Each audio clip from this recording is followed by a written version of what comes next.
Thank you very much. It's great to be here. It is a thrill to be back here. Someone asked me before I walked in if when I was going to school here I ever imagined anything like this. And the truth is you guys are of a completely different generation. You live in a totally different world. My eldest child is 13, and I'm on the board of the school where she goes, so I know a lot of the high school kids. And the truth is people your age think a lot more about their future than people my age did when we were your age. That's just the reality of it. The only thing I was really concerned about when I went to school here was that Buffalo Joe's would never go out of business. So I'm delighted to see that it is still there. My roommate, Craig Isaacs, who was Jewish, was an Orthodox Jew, broke the fast one year with a double order of suicide wings. And I had to take him to the hospital.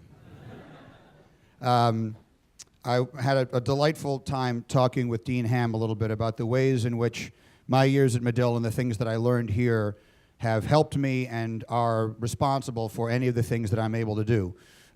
For example, we have a policy on my show, on Mike and Mike, which is titled, Only Greenie May Make Breaking News Announcements. This came up because one day during the program I was in the middle of talking and all of a sudden Golick stopped me and he said, "Wait, Greenie, hold on, Greenie, we have major breaking news." And I said, "What is it?" He said, "Colin Powell just re-signed."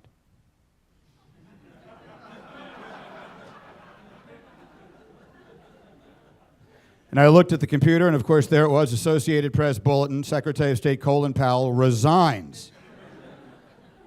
Mike was very upset that it spelled the same. And I said, "What would have given you the impression that he would have re-signed? Did you think he got an offer from another nation?" Mike wanted to know what the signing bonus was. So not long ago, when the Pope resigned, I had a little fun with him. I said, "Mike, we have news. The Pope has re-signed. My people made him an offer."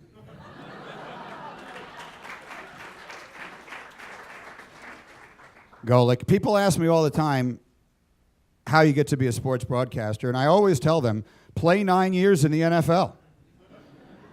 Because then you can host the #1 sports talk show in America even if you can neither read nor write. My way was a little different. You know, Mike is from one kind of sports family. His dad played football. He and his brothers played football. His sons play football. I'm from a Jewish sports family. We had season tickets. I came to Northwestern in the fall of 1985, and I watched a lot of football and a lot of basketball, a lot of other things. None of it particularly good. We weren't very good then. And as I've said, for 20 years, or now 24 years, I didn't come to Northwestern because of the football. I came to Northwestern because of Medill. And there are only 3 things I put on any of my books. I've written 3 books. And in the bio, the author's bio, I only put 3 things. I put that I work at ESPN, I put the names of my wife and my kids, and I put that I'm a graduate of the Medill School of Journalism at Northwestern University. It's one of the proudest things in my life. And let me first say, for all of you who got in, congratulations. How the hell did you do it? Because it was competitive when I was your age, but now it's ridiculous. I know what it's like trying to get into these kinds of schools from high school. So you guys are all infinitely smarter than I am and are going to achieve far more than I could ever even imagine. I'm positive of that. I will say this, though. From this experience, from being here today, game day is going to be here tomorrow, the football game and ABC is going to be here tomorrow night, and I have no idea if we're going to win or we're going to lose. I certainly hope that we win. But if there's one thing I've learned from this, it is the value of sports at a university, because I have heard from more people that I went to school with in the last few weeks than I probably have in the last 20 years. And that's what something like this does. And that's why this growth of this football program, and all the credit in the world to Pat Fitzgerald, who is the coach, and to Jim Phillips, who's the AD, Morty Shapiro, who's the president, who really supports this and has decided it's going to become a priority here. It brings people together. Walking around the campus, everybody is wearing purple. Everything is purple. There is a spirit about this, and I really genuinely believe that comes from what the football team is doing. So there is a value in that. It's kind of hard to quantify. It's not as important as the education that you get, but it's valuable. So I'm gratified by that, and I've learned that by being here this week, and so that's been a lot of fun for me. I'm very pleased to see that, and I'm pleased for all of you that you're getting a chance to have this. We didn't have it. Michael Wilbon came out to my show this morning, and he told me during the 4 years he was at Northwestern, their record in football was 3-40-1. The one was a scoreless tie against Illinois, and when he said that, one guy from the crowd said, "I was there, we booed both teams." So there is value in this. There is value in what's going on here. So enjoy it, embrace it. It's wonderful. It's something we never had. And I'm having a great time with it. I'm sort of living vicariously through all of you. My single favorite statistic about our university that I quoted this morning on the air. This is what makes Northwestern such a special place. We're number 16 in the AP poll, and we're number 12 in the U.S. News and World Report. That's what I'm talking about. There's very, very few schools that can say things like that. So, you keep things in perspective, and you enjoy it for while it's here. The other piece of advice that I would give you, and I want to spend most of our time with questions, because I think it's important that I talk about the things you're interested in more than the things I'm interested in. But the other piece of advice that I would give you is to enjoy your time here.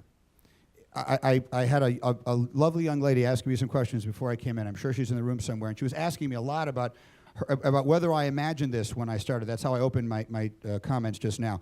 About whether I was thinking this way when I was younger, about whether I planned this, how I planned, what was I thinking when I was here, what was I thinking I would do when I got out of school, what was I thinking I would do in 5 years. And the truth is, I really wasn't.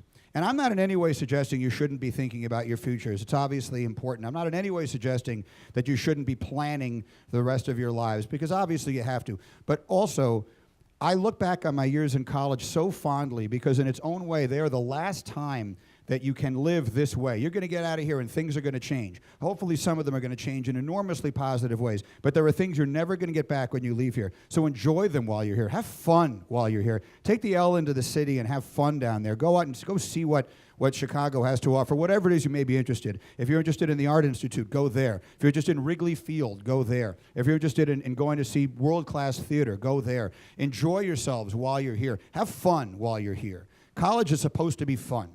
It's not only fun. You have to work, you have to think, you have to plan, you have to do all of that. But make sure you have fun, because the fun that you have when you leave here will be different kind of fun. You'll never have this kind of fun again, or at least you won't have the opportunity to have this kind of fun again. So please do it. Take it from someone who has been there and has done it. Have fun while you're here. Don't just worry about your future. Your future is going to be there no matter what happens. Make sure you have fun while you're here. You don't want to look back on your years at Northwestern and say, man, I wish I had had a better time when I was there. I spent too much time worrying about my future. The future isn't going to be as complicated as old farts like me try and make it sound. Make sure you spend some time having fun while you're here. So I want to open it up to some questions, because I think that's more important. I could talk forever if you want me to, but more significantly, I want to answer whatever it is you have to ask. So why don't we start? Yeah, you got it?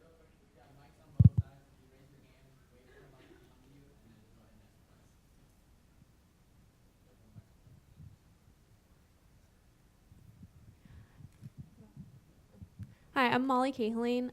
Okay, I was about to say, is Molly Kathleen here? Molly's father was a fraternity brother of mine named Steve. And he sent me a note this week that said Molly was going to be here. I'm very proud of you. Congratulations. Thank Your you. dad was my idol when I was in college. It's a true story. Steve is 2 years older than me, and he was a junior, and he was the rush chairman of I was a Theta Chi fraternity, and he was the rush chairman of my fraternity when I pledged. And he had this beautiful girlfriend named Tracy Tappan, who was this really cool, classy girl. And they've now been married how long? 25 years. 25 years. And their daughter Molly goes to Northwestern. And he was someone I really looked up to. That's the stuff that matters. Like he was a guy I looked up to. He was older than me. He was cool. He was good looking. He was smart. He had this great girlfriend. It was just awesome, I didn't have any of that stuff, And let me tell you, your dad was cool. I know this is probably the last thing in the world you were expecting anyone to ever tell you. But your dad was really cool. I don't know what he's like now. I haven't seen him in years. But he was really cool. So I tell him, hopefully I'm going to see him. I know it's your mom's 25th anniversary. Yeah, they fly in today. Okay, yeah. So hopefully I'm going to see them this weekend. But I knew you were going to be here, and I'm very happy to meet you. Well, thank you. Well, they say hi. And I was also wondering, what would you say the most valuable thing you learned in Medill is? The most valuable thing I learned in Medill was that the most important thing is not asking a question, but it's listening to the answer. If I were to give you some advice about being a journalist, it would be that. I have been in the journalism business, or at least in the sports broadcasting business, for 24 years. And I've seen a lot of people. Here's the enormous advantage you are going to have the minute you walk out the doors of this university. You have a degree in journalism, not in communications. There are a lot of people out there who know how to sit in front of a camera, know how to comb their hair, know how to write down a question and then ask it, know how to write down the second question, ask that, regardless of what the answer to the first one was, know how to change cameras, look down, move over here, make sure you're sitting on the back of your jacket. They all know how to do that, but they don't know how to ask a question and listen to the answer. The second question you ask should always be influenced by the answer to the first one, and that's something you learn in journalism. Listening is very important. There's a concept of inputting and output, or inputting and output, input and output. Most people who, almost anyone can output.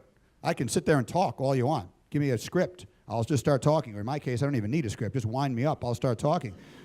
But the really good ones listen. I've been on the David Letterman show 10 times. Here's what makes David Letterman so good. He listens when you're talking. He asks you a question that relates to something you just said. He'll interrupt you in the middle of what you're saying to try and make a point. He's actually paying attention. If you sit there, you have to prepare for an interview. There's no question about that. You have to be prepared with a list of things you want to ask and a list of information you want to get. But the best interviews are the ones that go completely in an opposite direction from what you were expecting, because something that the person you're interviewing said takes you in that direction. And it's true of my show as well, in a talk show. We'll plan out our segments. Before our segment begins, we'll say, okay, we're going to open up with, all right, we're here at Northwestern, how great it is to be back. They got my head on a stick behind me. This is great. Then we'll get into the 2 baseball games from yesterday, and then we'll get into the Browns win, but Brian Hoyer got hurt. This is our plan. The best segments in the world that we've ever done, the most memorable ones, are the ones where the plan went out the window immediately, because Mike said something that got me thinking about something else, and now we go that way. In my opinion, a show, a broadcast, has to be moving in one direction at all time. It cannot be stopped. It cannot be stagnant. All right, there's like a line. I don't have anything to write on, but it's got to be sort of moving in this direction. If it stops, it sucks. If it's moving in like sort of horizontally, it's bad. But it doesn't have to continue going this way. It can start going this way or this way. Let it take you in a different direction. Let the conversation go where it wants to go. So I would say that's the most important piece of advice I would give you as far as interviewing is concerned. And let's face it, what is journalism? Journalism, 9/10 of it is conducting an interview.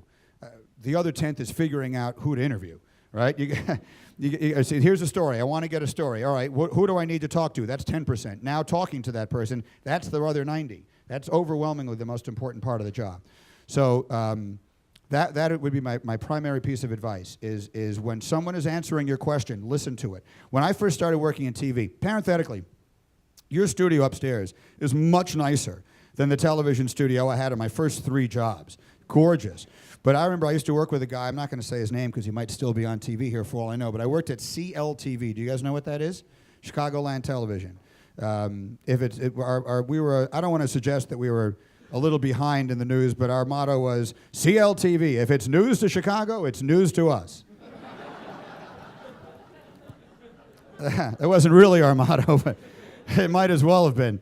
But anyway, it was a great place to start. And I did sports there. And I used to work with an anchor who would sit at his desk and practice saying, thanks very much. So he'd be sitting, I'm sitting here, I'm doing sports, I'm writing my sportscast, he's over here doing news, and he's sitting there by himself going,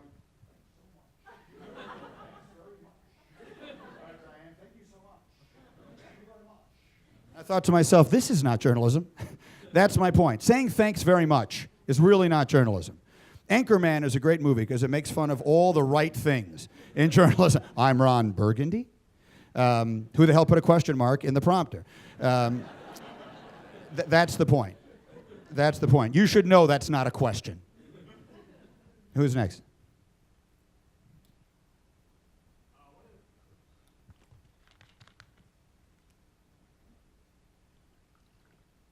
This young man told me that he got up at 6 o'clock in the morning before working out every single morning and watching me on TV when he was growing up, which made me feel very old. I had one guy who's a student here today tell me that he was listening to me every single day when his father drove him to kindergarten. They would listen to me in the car. I immediately felt liver spots breaking out on my hands. You know you're old when I was standing on the sideline and the cheerleaders were behind me and I was looking at which one of them I thought would make a good babysitters. All right, so in your first book, Why My Wife Thinks I'm an Idiot, you mentioned how tough it was to leave your daughter when she was first born. And how do you deal with that, with all this travel you do with your job, the weird hours you work and stuff like that? How hard is it to have a family, and what do you do to try to compensate for that? My entire first book, which was called Why My Wife Thinks I'm an Idiot, was a tribute to fathers of my generation. So I'll tell you a story about this. So when my daughter Nikki was born, my elder child, she's now 13. But when she was born, my dad and I remained very close. He called me today, said, "Michael, the show looked terrific this morning." 81 years old, my dad. But my dad was up at my house, and Nikki was a baby. And at one point I said to him, "Dad, I'm going to go upstairs and change the baby's diaper." And he grabbed me by the arm, and he said, "You're going to do what?" He couldn't believe it. But every dad I know is changing diapers. The role of gender has changed enormously and continues to. My mom is the first woman in the history of our family to go to college. My wife has a master's degree from here. My daughter could be the president of the United States someday. That's the way this stuff works. And as that has evolved, so does the role of dad. We're no longer the guy standing in the delivery room waiting to hand out cigars. And so it is, one of the things that I have found is there are two kinds of fathers. There are those who tell you their family is the most important thing to them, and then those who actually act that way. And my role model in that regard, in all honesty, was Golick. When we started doing the show, Mike's kids were around the age that my kids are now. And my daughter was born the first year we were on together. And as I've said many times, Mike Golick's kids have cost me a fortune, because we turned down a million great opportunities that would have paid a lot of money because Sydney had a swim meet, or Jake had a basketball game, or Mike was in a school play. And you know what? It's the best thing I can think of to tell you about him, and I hope that I've lived my life that way. So you can say your family is the most important thing to you, or you can actually live your life that way and make it a priority. And whatever that means sacrificing, you do. Because at the end of the day, and it's the most ridiculous cliche in the world, but you've never heard anyone on the deathbed say, "Boy, I really wish I had spent more time working." You wish you had spent more time with your family. I have two kids, my daughter Nikki and my son Steven. That's my priority. That's more important than anything else. And you have to live your life that way. I mean, every person has to figure out their own way to do it, but you do. I'll tell you my favorite story about that. I work very early in the morning. I get up at 3:40 and I get to the studio at 5. But the trade-off of that is that I get off the air at 10 o'clock and I'm usually home around noon. So I was at school every single day. I went and picked the kids up from school every single day, and I was around school all the time, up until the point where my kids stopped liking that. They used to love that. And now my daughter's like, "Dad, here's a list of things you are allowed to say in front of my friends." I made the enormous mistake of calling one of the kids dude. I think there were women in this room who know what I'm talking about. If your dad called Molly Callahan, seriously. As cool as your dad is, if he called one of your friends dude, are you ready to kill yourself? You wouldn't be thrilled. No, Nikki was not thrilled. She was like, "Dad, we're going to have a conversation."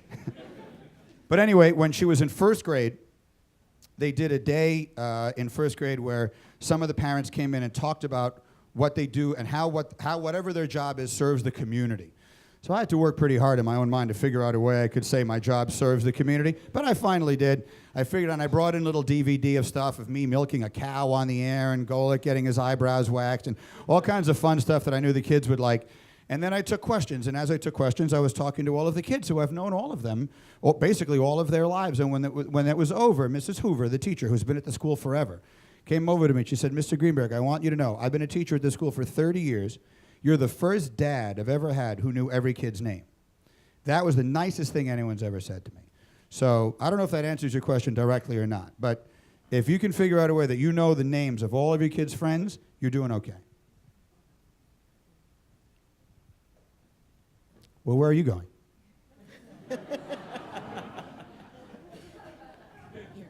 There isn't anything going on out there better than this.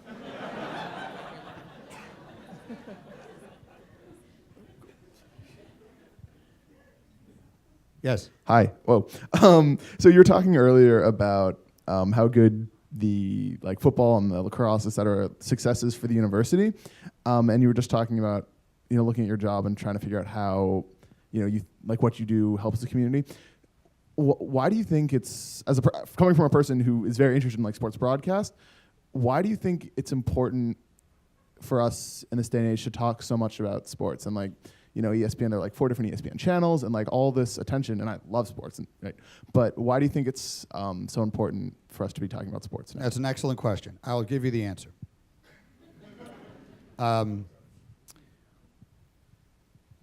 There was a day in 2005 where I took my son Stevie, who at that time was 3, to his first football game. And we sat there. I'm a lifelong fan of the Jets. I grew up in New York, and it's a bit of a curse, but it is what it is. And we sat there, and my son Stevie sat here, and my dad sat there, and I sat here. And if you don't, my answer to anyone who doesn't understand why that's so important is you'll never understand, and you don't have to. But for those of us who do understand, that's the best day I've ever had.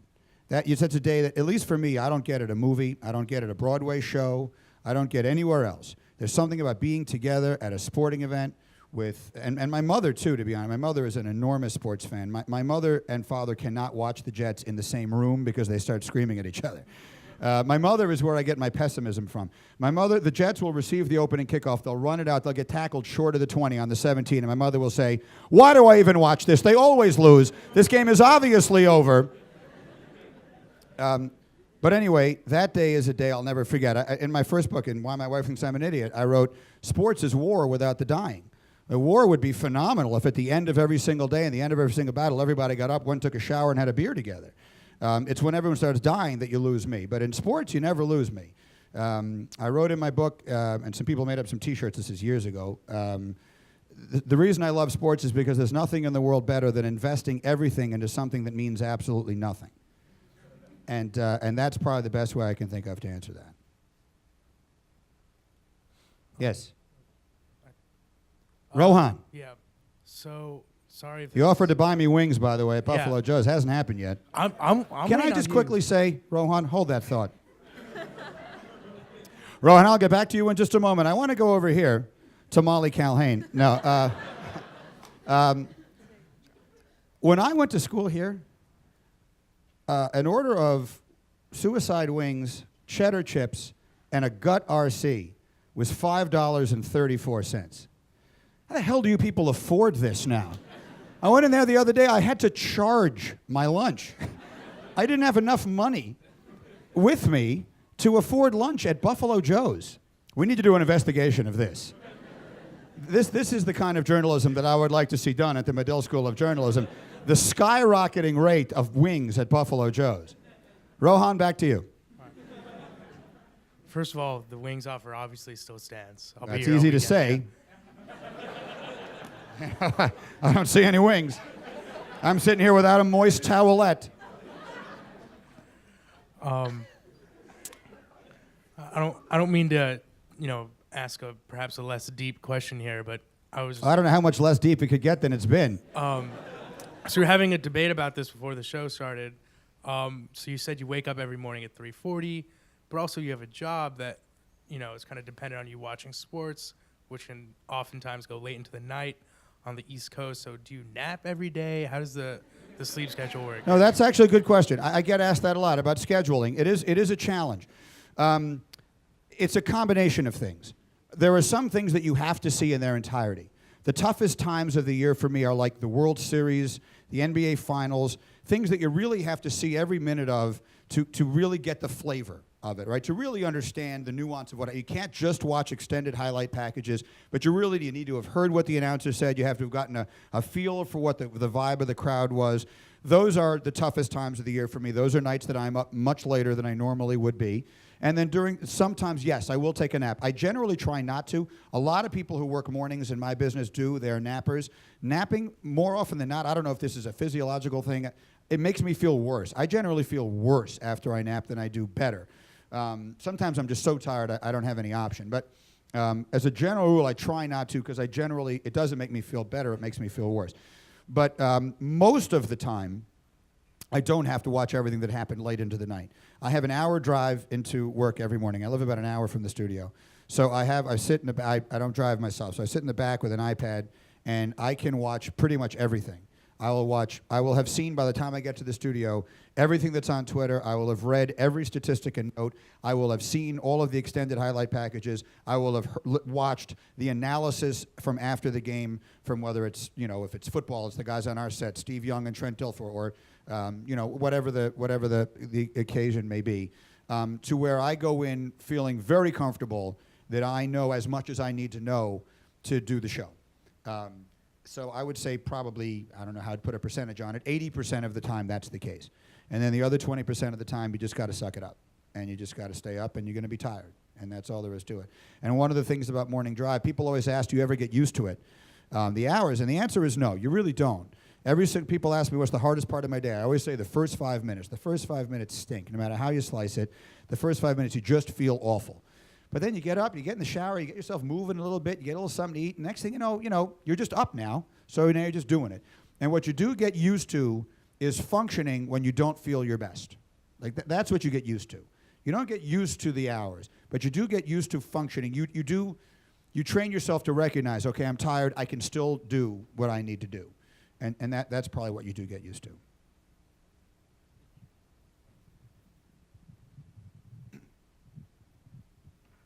So the not serious question is Lou's or Giordano's, and the serious question is, can you talk a little bit about the journey you took with your JR, and if you did a journalism residency? And oh, right, yeah, we called that TN when I was here. I was just with Dean and Ham. your first jobs and things like that. Sure. My favorite pizza in Chicago was Carmen's Pizza. Does anybody know Carmen's? Carmen's Pizza was in Evanston. I was a waiter at Carmen's Pizza in 1988, 1989, which I thought would be a good way to meet girls. Didn't work out that way. And there is a Carmen's Pizza in the city on Halstead and Willow. So when I'm in town, I order from there stuffed spinach, pepperoni, and extra sauce. So that's my favorite pizza in Chicago. People also ask all the time, because I'm from New York and my wife is from Chicago, do you like New York or Chicago pizza better? And I always say they aren't the same thing. It's not an appropriate comparison. They aren't the same food. That's like asking, do you think New York hamburgers are better than Chicago, sandwiches? They're not the same thing. So I like them both for different reasons. I've now forgotten the other question. Oh, my JR. The journalism retreat, it's called, or residency. We didn't have that. We didn't call it that when I was here. It was called TN. It was called TN, Teaching Newspaper. When I went to school here, there was almost no broadcasting. In fact, I was just telling Dean Ham, and I'll be very honest with you. For many of the first years I was out of school here, I felt very distanced from the university. I felt very disenfranchised. I did not feel like the school was proud of me. There was an element where if you were in broadcast journalism, you were sort of looked down upon to some degree. It was not considered prestigious to be a broadcaster. It was much more prestigious to be in print journalism. That's just the God's honest truth. That's the way it was. This was 1989. Things have changed. And that's changed completely now. And obviously now with the unfortunate reality of the newspaper business and the explosion of the broadcasting business, that has shifted. And I think delightfully when I look at all that they've done here to react to that. The studios look phenomenal and all the great work you guys get to do. So I did something called Teaching Newspaper, where I went for a trimester, spring quarter of my junior year, and I wrote for the Jackson Citizen Patriot in Jackson, Michigan. Anyone here from Jackson, Michigan, or from the area? The year that I lived, are you from Jackson, Michigan? Okay, the year I was there, Jackson, Michigan was voted the worst city in America to live in. The only thing that was the claim to fame of Jackson, Michigan was there was a huge prison. And when you would drive in, there were signs everywhere you went saying, "Do not pick up hitchhikers." But I covered news there. So in those days, that's what we did. We worked, whatever it was, 10 weeks or whatever a trimester was. And you worked on the desk for a little while. You went out on stories for a while. I got to write stories. I had stories in the paper and stuff like that. So that's what I did. That was it was called TN then. My old friend Katie Sullivan, who was my year, where did you do TN? Oh, well, we just allowed her in the room anyway because she's a friend of mine.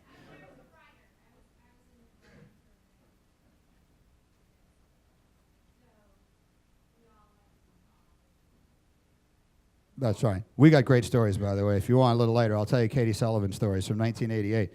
But that's neither here nor there. My first job was as a production assistant at WMAQ Radio in Chicago, which no longer exists. That frequency is now 670. It's now the Score. And I was at WMAQ Radio as a PA, and I did all the regular PA work, which was I answered phones, I got the anchors coffee. This is how different the world was before the internet. I would call the National Weather Service every hour to update the temperatures, and then rush the temperatures in so the news anchors could read the temperature. You're all looking at me like I'm insane. We didn't have an internet then, so you couldn't just go on weather.com. And this just didn't exist then. It was a different world. When I first started hosting talk shows, this was before there was email, we would solicit faxes from the audience. I'd say, call us up right now, or fax me your opinion. And we'd have an intern run in the other room and rip off faxes, and I'd be reading faxes. It was an awful long time ago. But anyway, I worked at WMAQ, and I was always begging to get into the sports department. Anything they'd let me do, can I do some sports? And the sports director was a guy named Ron Gleason. And one day, it was the day before Thanksgiving, 1990, and the Cubs made a big trade. They traded, or a free agent signing, excuse me. They signed Danny Jackson, who was a pitcher at that time and considered to be a good one. As most pitchers do, he went to the Cubs and he stunk. But at the time they signed him, everyone thought it was a very big deal. And there was no one in the sports department that day because it was the day before Thanksgiving, so they let me make the phone calls. So they gave me the phone number of Jim Fry, who was the general manager of the Cubs at the time. They gave me the phone number of Don Zimmer, who was the manager of the Cubs at the time. And they gave me the phone number for Danny Jackson in Cincinnati. And I was going to get this on the air. I was going to get this interview on the air. This was going to be my big break. And I'm calling, and it's busy, and it's busy, and it's busy. And someone comes over and says, WBBM, which was our competition at the time, just had Don Zimmer on the air. And I'm thinking, I'm getting beat. And then they had Jim Fry on the air. I'm getting beat. I'm calling Danny Jackson. The number is busy. So finally I said, I got to do something here. So I called the operator, and I made an emergency breakthrough to his phone. I said, hi, this is Mike Greenberg in Chicago. I need to talk to Danny Jackson. This is an emergency. And for reasons known only to him, he accepted the call. We got the first interview on the air with Danny Jackson. Ron Gleason was the sports director. He remembered that day. A year later, they started the Score, WSCR. In 1992, we started the Score. He needed to fill out the staff. He remembered that day, and he hired me. They hired Ron to be the sports director. He hired me. First, I was the producer of a show that was hosted by two guys named Mike North and Dan Jiggets. I don't know if any of you know those guys. And I was covering games at night in my spare time. They liked what I was doing. And 6 months after that happened, I was on the road covering Michael Jordan and the Chicago Bulls. I was 24. And I was traveling with Jordan, and it was unbelievable. Great stories. Great experiences. But so that was how I started. And I parlayed that into a job at CLTV. And then when ESPN started ESPN News in 1996, I got an audition, and I got the job, and that's how I started at ESPN. So I've been there for 17 years. Quick story about Jordan. So in 1993, Jordan won his third consecutive NBA championship. His father was murdered senselessly while napping in the car on the side of a highway. Jordan flipped out and wound up retiring. People out there's this ridiculous rumor that he was surreptitiously suspended by the NBA for gambling. There's no truth to that whatsoever. When his father died, and he had been in the Olympics, so he had not had a break for about 36 consecutive months, and he just couldn't take it, and he retired. So he went to play baseball. He played baseball for the Birmingham Barons, right? Well, the White Sox, the Birmingham Barons, who were managed by Terry Francona, very good. And there were about 5 or 6 of us reporters from Chicago who went to cover him, of which I was one. So I'm down there with Jordan, and the best thing about Jordan during those days was he would play pickup basketball with the guys during their spare time. So one day I'm just sitting around and I'm watching, and they only had 9 guys. So he looks over at me and he says, hey, Greenie, come out and play. I said, all right, because you can probably tell just by looking at me, I've got some game. So I went out there, and I'm playing, we're playing a little basketball. It's all good. And next thing you know, there's like a switch, there's a pick, there's a roll, and suddenly I'm guarding Michael Jordan straight up at the top of the key, and he still has his dribble. He's holding the ball. So I'm looking at him. He's looking at me. I did the only thing I could think of to do, which is I looked at him and I said, you don't have this shot. He elevated. He took the shot. It clanged off the back of the rim and missed. I thought this was hilarious. I thought the entire thing was hilarious. I started laughing. He did not like that I laughed. Running back down court, he yelled, "Switch it up. I got Greeny." For the next 45 minutes, Michael Jordan covered me. He knocked me down. He dunked on me. And one time, he called a foul on me. I couldn't foul Michael Jordan in a meaningful way with a machete. But what it goes to show you is the intense competitiveness of Michael Jordan. The notion that a 5'11" Jew laughed in his face made him enraged. So that was Jordan. Who's next? Okay. Yes. Hi. Is this on? Yes. Okay. You talked a little bit already about how women are becoming more prominent in this field, but I feel like they're still underrepresented in sports journalism. Can you talk a little bit about some of the struggles that women might face trying to get into that field? I think you're coming along at exactly the right time. When I got into the business in the early 1990s, I saw things that I genuinely regret not ever having said anything about. Well, when I started in the business, there were very few women covering sports. In Chicago, for example, there were really two when I started. There was a woman named Cheryl Ray. I don't know if any of you know that name. She still works locally doing radio. And there was a woman named Andrea Kramer, who is now on HBO, and she was on NBC for years, at ESPN for years. She was at ESPN. She was the ESPN Chicago bureau reporter when I was working and covering sports in Chicago. And when I tell you, I saw, and Andrea is tough. I mean, she is as tough. She's one of the smallest people ever. Andrea is like this big, but she is tough. And even so, I saw her being treated ways that I really couldn't believe. And in retrospect, I really wish I had done something about it. I was a 24-year-old kid, and I admit, I was overwhelmed and intimidated as much as anybody else was. And so I never said or did anything about it. But I saw guys purposely, and if you go into an NFL or any sports locker room after a game, the guys they're showering. It's literally a locker room. And so, guys are generally speaking would do interviews in towels. I saw guys purposely dropping their towels and going over next to her and stuff. I saw it all the time.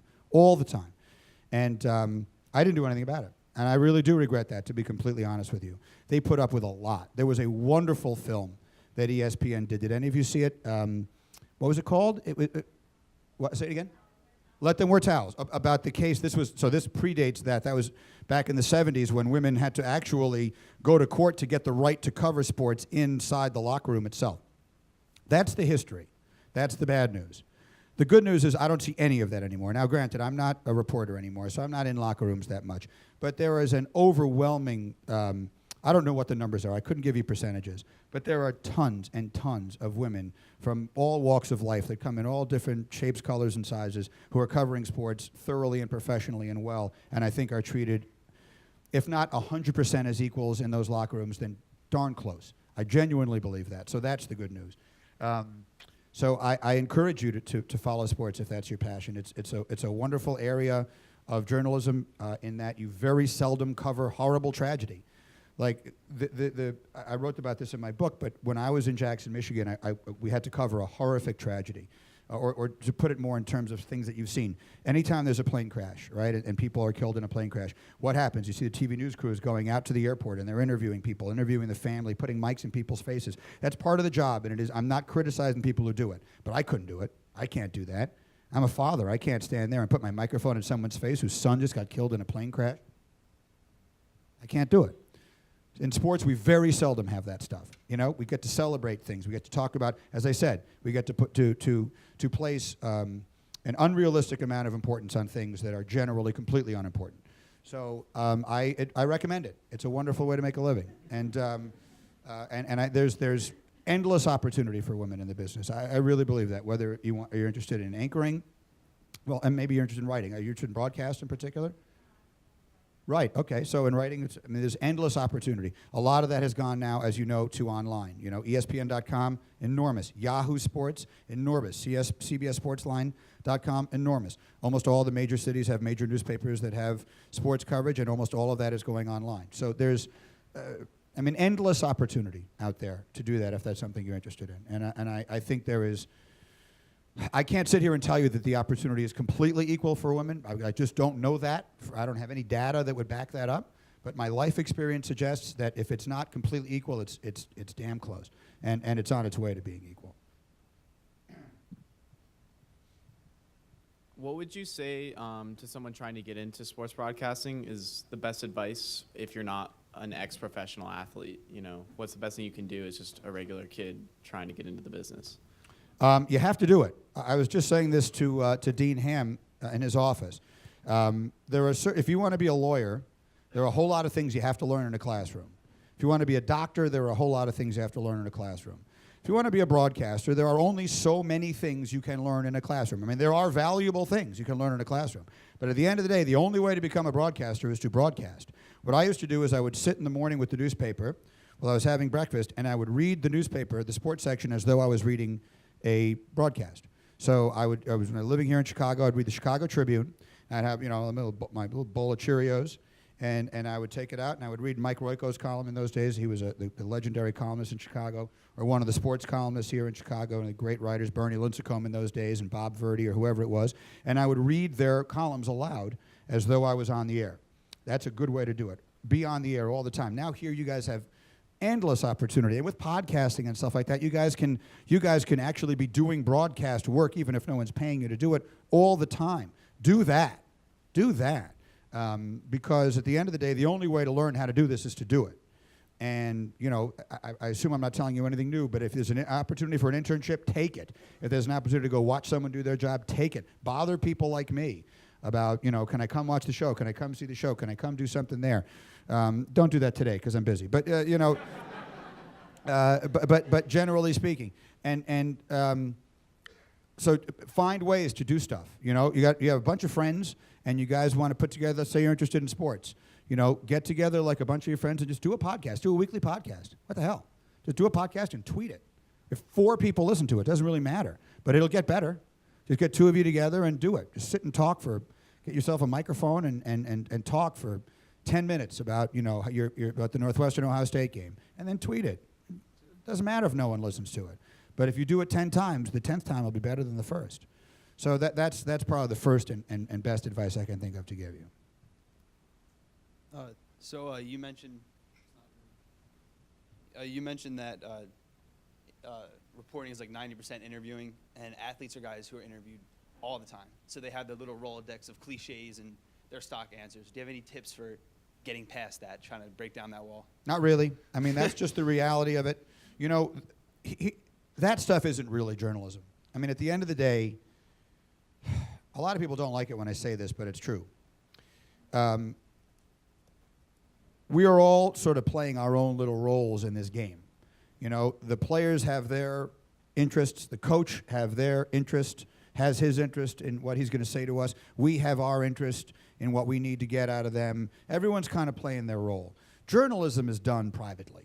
Journalism is done when you get a one-on-one interview with somebody that no one else has got, and you're talking to them either on the phone or in person, and you're getting legitimate stuff.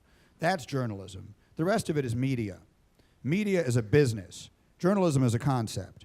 You can go out and you can do really good journalism, and there's a ton of it being done. HBO is doing a ton of it. Real Sports is phenomenal. That's journalism. ESPN Outside the Lines is journalism. It's phenomenal. When you're standing outside Scottie Pitt, well, I keep using dated examples. If you're standing outside LeBron James' locker and you're one of 30 people standing there going, LeBron, how about that shot you made in the 4th quarter? This is not Edward R. Murrow, right? I mean, this is not Joseph Medill didn't think to himself, someday at this wonderful school that is going to be named after me, some kid will yell that question. That's not journalism, So that is just that is all, in my opinion, kind of a game. If you're going to be a reporter, if you're a talk show host like me, that's part of the game. So what we try and do on our show, give you an example. I'm going to sit a minute if you don't mind. It's been a long day. We had Bill Belichick. Doesn't say anything, right? You've all heard Belichick, the way he talks. So we had Belichick. The first time we ever had Belichick on my show, Dennis Leary was hosting with me. Do you all know Dennis? So Dennis Leary is hosting with me, and he's tight with Belichick. He's a Boston guy. So he gets Belichick on. We get Belichick on. I introduce him, and Dennis says, all right, Bill, here's what I think is going to happen this year. I think Tom is going to have his best season ever because Giselle is pregnant. And sometime around November, she's going to have to cut him off completely. And from that point forward, he's going to have so much pent-up energy that he's going to throw like 60 touchdowns and throw for 400 yards in every game. And there was a lengthy silence. And then Belichick said, I think I'm going to leave that one alone, fellas. That was a good moment because we got something out of that. You know, he didn't give it to us, but it was gotten. When we have Belichick on now, I don't ask him about his team. I ask him about other things entirely because he'll answer. If I ask him, how's Rob Gronkowski's back coming along and when do you think we can expect him to see out on the field again, I might as well open up the window and shout that question out it for all the good it's going to do. He's not going to answer it. So a lot of people believe, well, you have to ask the question even if you know you're not going to get the answer. Baloney. There's no purpose in it because I've got a very limited amount of time. I got 4 hours. During that 4 hours, I got 39 minutes of content. I'm not wasting one of those minutes on asking a question I know I'm not getting an answer to. So when we have him on, we ask him about other things. And he often gives us fairly entertaining answers. And if anyone ever criticizes me for it, and it happens, I always say, you know what? Go ahead, then you ask him. You ask him the question he's not going to answer. Have fun. That'd be a terrific waste of your time. I'm not going to waste mine. When you started Mike and Mike, ESPN Radio was only airing in a few markets, and there wasn't really a nationally syndicated sports talk show that had been successful. Did you feel you were taking a big risk in doing the show? Yes. When we started Mike and Mike, I'll tell you a quick story of how that started. So the morning show on ESPN Radio began in October of 1998. Mike Golick did it with another guy named Tony Bruno. And Tony Bruno left in a huff. They all came into work one day, and there was a note from Tony basically saying, goodbye, good luck, I'll see you. And they went into some sort of panic, and they were looking for someone to come work with Mike. And they auditioned a bunch of people, and nothing was working out. And they called me because I had a bunch of radio experience in my days in Chicago, and they said, will you come do a couple of days with Mike Golick, whom I had never heard of in my entire life. And I walked in, and I took one look at him, and I was extraordinarily unimpressed. And you know, I was just there to have fun for a couple of days. We did a couple of days. They offered me the job. They said, these guys have a good rapport, good chemistry. So let me see if I got this straight. You got a radio show that's on in 4 markets, has a weekly cumulative audience of about 13,000 people, which is, in our business, nothing.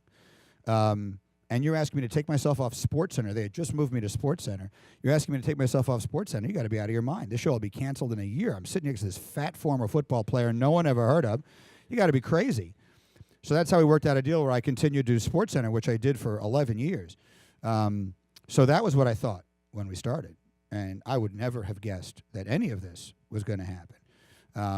And so that's why when anyone asks me, you know, if people come over and ask to take a picture or anything like that, does it bother me? I say, are you crazy? For the first 5 years we were doing the show, we were the only ones who knew we were doing this show. So it's a delight. I'm thrilled with what's happened to us. I've met the President of the United States. I've been on the David Letterman show. I played tennis with Chris Everett. I get to come back and broadcast with Northwestern, and everyone acts like it's a big deal. It's fabulous. And I would never have imagined that would happen. Never.